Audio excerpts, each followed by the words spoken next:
seguimos tal como fue anunciado el senador Álvaro Delgado. ¿Cómo le va? Buenos días, gracias por venir. Buenos días, feliz año para la audiencia.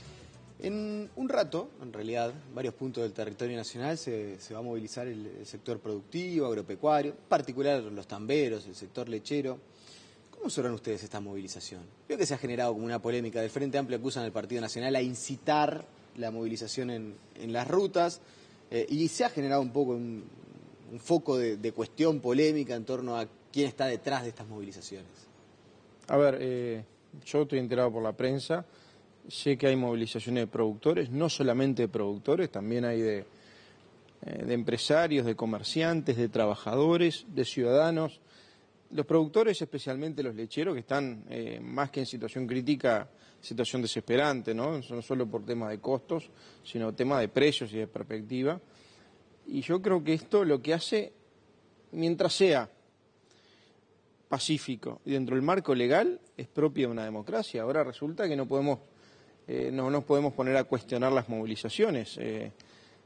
Hay algunos que en realidad alientan movilizaciones, participan de ellas. Hace poco tiempo atrás teníamos a legisladores del Frente Amplio participando en las ocupaciones de los lugares de estudio con el decreto de la esencialidad de la enseñanza, o movilizaciones sindicales, o vemos a cada rato movilizaciones por fuente de trabajo, o vemos gente que hoy es legisladora, que fue presidenta de la República en las anteriores movilizaciones del agro que hubieron en el año 99. Me parece que las movilizaciones no son buenas o malas, no podemos calificarlas. Mientras sean pacíficas y mientras sean del marco legal, son expresiones de la democracia que tenemos que aceptarlas.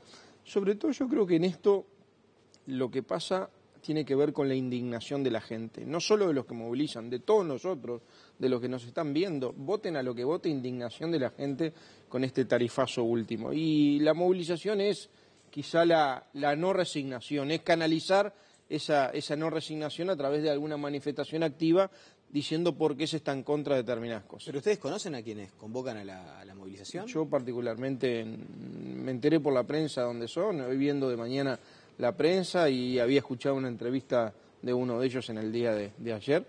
La verdad que son movilizaciones autónomas que yo comprendo, la verdad. Como comprendo muchas veces los trabajadores cuando cerca de acá en Fripur se movilizaban por la fuente de trabajo, cuando cerraron la empresa.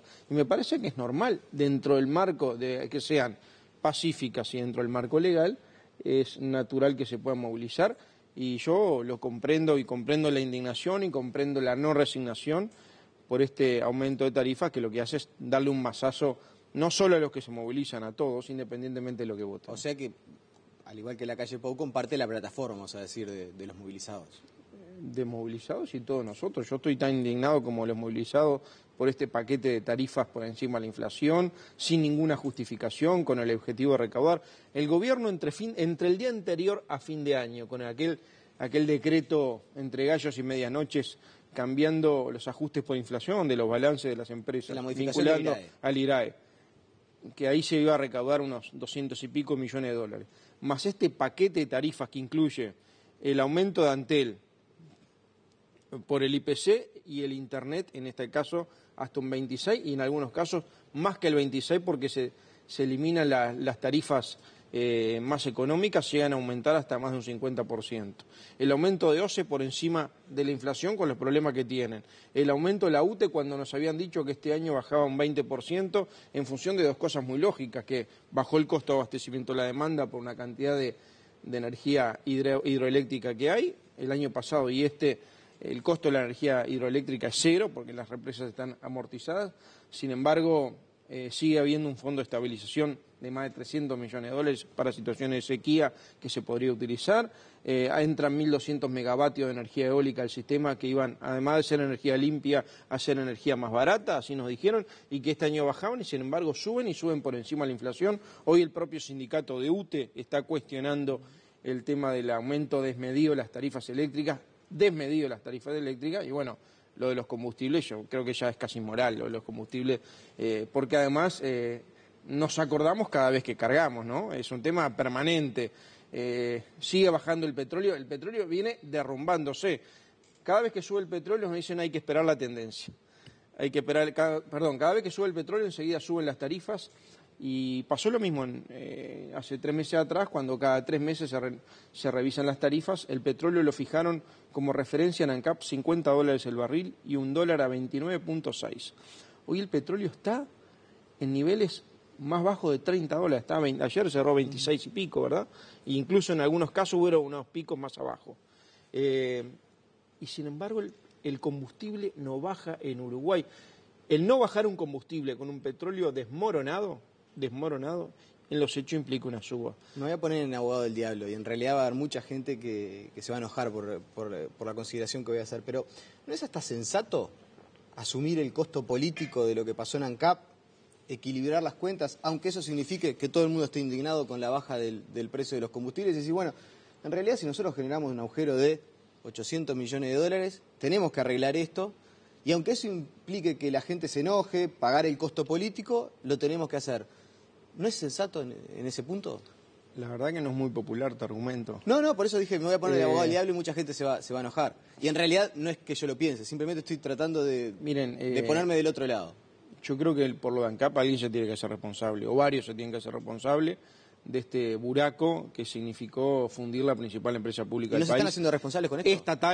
Estatal, monopólica, con precios administrados, como los combustibles, pero además en récord de venta de combustibles. En este marco fundieron una empresa.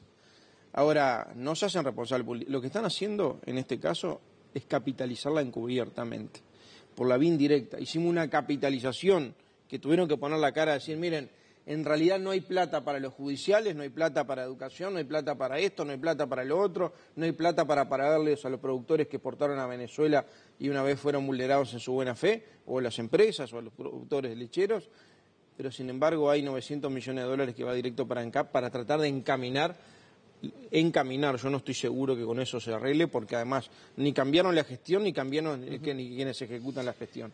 Pero además, por la vía indirecta, no bajando los combustibles, cuando se derrumba el petróleo, ayer hacíamos la cuenta con el director Diego Labate de ANCAP, y a mí la cuenta me da que con este nivel de precio de petróleo, por no bajar los combustibles, y deberían bajar más de un 5% a este nivel de precio de petróleo, más de un 5 pesos cada litro, más de 5 pesos, estamos hablando de un 11%, estamos recaudando adicionalmente, capitalizando ANCAP en cerca de 200 millones de dólares. Todo este paquete de ajuste tarifario de enero, que incluye estos 200 millones de dólares de ANCAP por no bajar los combustibles, más la suba de OCE, de UTE, de Antel, va a implicar una recaudación adicional del gobierno de cerca de 430 millones de dólares, que se suma a la modificación del IRAE, ¿verdad? Esto no es un ajuste fiscal encubierto, es un ajuste fiscal descubierto.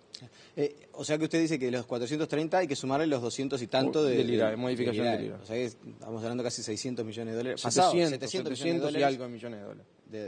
De recaudación extra.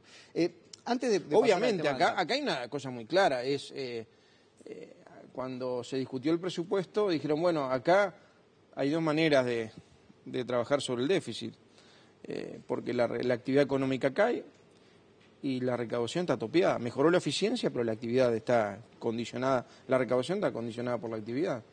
Y nosotros en aquel momento le dijimos, miren, acá hay dos vías, la verdad, dos vías muy extractivas y muy injustas, aumentar impuestos, que se hizo, o aumentar tarifas, que se hizo. Las dos cosas las termina pagando siempre la gente. Antes de centrarnos 100% en el asunto ANCAP, volviendo a la movilización del día de hoy y a un tema que también se ha instalado en la agenda pública, ¿debería el gobierno hacerse cargo de los 100 millones de dólares que adeuda Venezuela a los productores lecheros uruguayos? No, adeuda más de 100 millones de dólares, adeuda cerca de 200 millones de dólares. 200 y poco. ¿A los lecheros? No, estoy hablando de las empresas en general. Claro, por eso yo hablaba de los lecheros que son en particular quienes hoy están más acuciados, ¿no? Vamos a ver un poco la génesis de esto.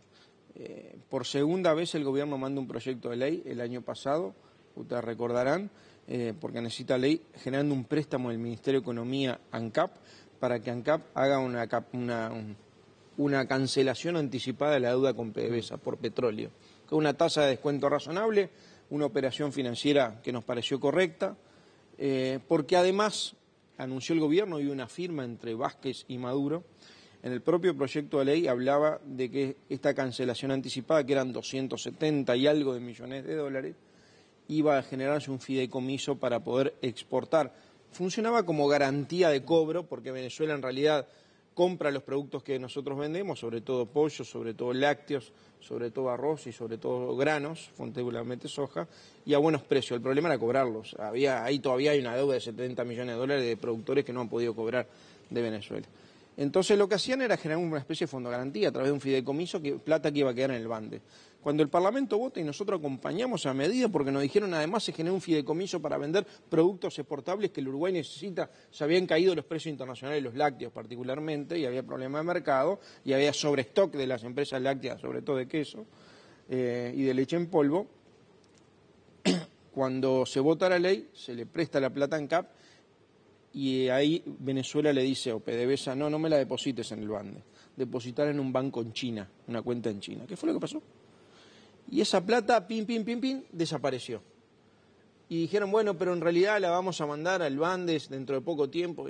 Y ese poco tiempo demoró, fue a cuentagotas. Y me acuerdo que se estaba discutiendo el presupuesto, vino el ministro de Guerra y nosotros le preguntamos, y ese día aparecieron 50 millones de dólares de embarque ya hecho que se adeudaban.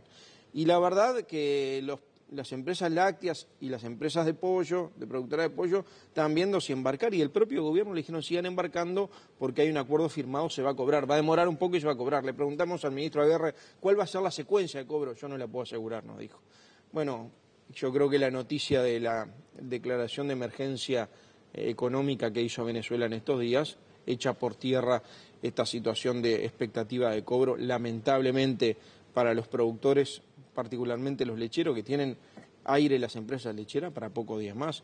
Y yo creo que el gobierno va a tener que poner la cara y hacerse cargo, porque si no, hay toda una cadena que se rompe. Y en lechería, esas cadenas que se rompen después son muy difíciles de restablecer. ¿No se hicieron en cuenta el tío de los venezolanos? Yo qué sé, es muy difícil el tema de Venezuela, entender el proceso venezolano es muy difícil, y la verdad con el cumplimiento de obligaciones, por lo menos no ha honrado los compromisos asumidos. No lo honraron antes y no lo honraron ahora con este fideicomiso firmado, nada más ni nada menos que entre los dos presidentes, ¿no? ¿Y espera que asuma la responsabilidad política quienes impulsaron este tipo de determinaciones? Yo qué sé, por ejemplo, el ministro de Ganadería, Tabaré Aguerre, ¿debería salir y decir, bueno, soy responsable de estas situaciones? Me parece que lo peor que puede pasar es decir que no pasa nada, no dar la cara. Y en este caso lo que tiene que hacer el gobierno no solo es dar la cara, asumir que en este caso le incumplieron un acuerdo. Yo no estoy diciendo que el gobierno lo hizo de mala voluntad. Es más, yo creo que el gobierno lo hizo porque vio un nicho de venta, de colocación de productos que estaban muy trabados y que los precios internacionales habían caído. Me pareció interesante y por eso lo puso en el propio proyecto de ley y por eso todos lo votamos. Todos lo votamos. Ahora, después al gobierno no le cumplieron al presidente Vázquez, no cumplieron al ministro Aguerre. Ahora, yo creo que el gobierno tiene que decir, miren, acá hay un Estado que no nos cumplió y esto no tiene solución. Ojalá me esté equivocando y mañana venga y cancelen la deuda, ojalá, porque es lo que todos queremos. A mí no me interesa que los productores le dejen de pagar y que las empresas lácteas terminen cerrando. A mí me interesa que esto se solucione en breve. Pero lamentablemente, como los tiempos son perentorios, yo creo que el gobierno va a tener que hacer alguna acción para hacerse cargo económicamente del pago a las empresas lácteas y por ende a los productores, porque esto repercute en el precio de la Básicamente leche. Lo que ustedes dicen es, por la razón que sea, en realidad por asumir la responsabilidad o por salvar a la industria, el gobierno va a tener que pagar. A un sector, mucho más que a la industria, un sector o a más de un sector va a tener que hacerse cargo. Senador, está corriendo el mes de enero y se espera para febrero que se termine el análisis de todo lo que arrojó la comisión investigadora, que se presenten los informes, la comisión investigadora en CAP hablamos obviamente. ¿Qué nos puede adelantar acerca del trabajo que están realizando y del análisis de estas, no sé cuántas fojas son? 20.000. 20.000 y faltan 4 o 5.000 que no vinieron. Que dejó el trabajo que se realizó en la comisión investigadora. ¿Qué le puede decir a la gente que está ávida por conocer cuál es la visión que ustedes tienen acerca del asunto? Primero, que el 15 de febrero, seguramente en la tarde, haya una reunión de la bancada de senadores del Partido Nacional. La estamos coordinando en el día de hoy, seguramente, o mañana. No hay ninguno de viaje a Cuba, ¿no? No creo. El El 15 de febrero, ¿por qué? Porque es la fecha que tenemos como límite para presentar los informes. Se presentan en el Senado y previo a la presentación de los informes, conjuntamente con el senador Saravia, que es el que sustituyó al senador José Carlos Cardoso en la investigadora, nosotros vamos a presentar, previo a presentarlo al Senado, los informes de los 12 capítulos de la denuncia original que presentamos como miembro denunciante, más algunos capítulos anexos que vamos a agregar, los vamos a presentar a la bancada del Partido Nacional para que sea no un informe ni de Saravia, ni de Delgado, ni de nadie en particular, sino sea el informe del Partido Nacional. ¿Y por qué van a agregar capítulos? Y porque han surgido elementos nuevos que en realidad no estaban previstos en la denuncia original y que se fueron generando o conociendo datos a través del trabajo de la investigadora. ¿Cómo cuáles? Bueno, a mí fue conocido que me llega un expediente de la aduana, me llega en forma anónima, parte un expediente de la aduana, donde ANCAP regulariza 4 años después importaciones de propano, de butano y de petróleo, en algunos casos por más de 100 millones de dólares, y en otro caso por millones de dólares, donde no se hicieron los documentos aduaneros de importación y donde además no se pagaron los tributos correspondientes cuando se importó, por ejemplo el propano y el butano, y se empieza a regularizar cuando se empieza a generar todo esto de la comisión investigadora.